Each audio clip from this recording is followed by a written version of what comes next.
markaan kula kulmay ilaa haddaan kugu waalanahay qof adiga kula mid ah ma jirto dunidan.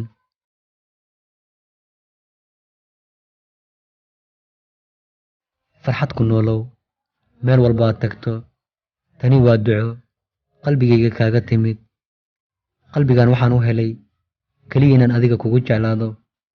indhihii waxay jecel yihiin inay adiga ku dheedaan. farxadda ruuxdayda xasilooni iyo jacayl siisaad ii noqotay.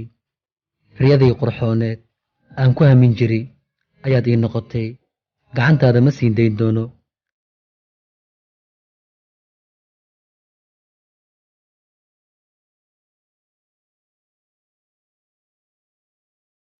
waan kula jiri doonaa maalin iyo habeenbo. intaba waan kula jiri doonaa.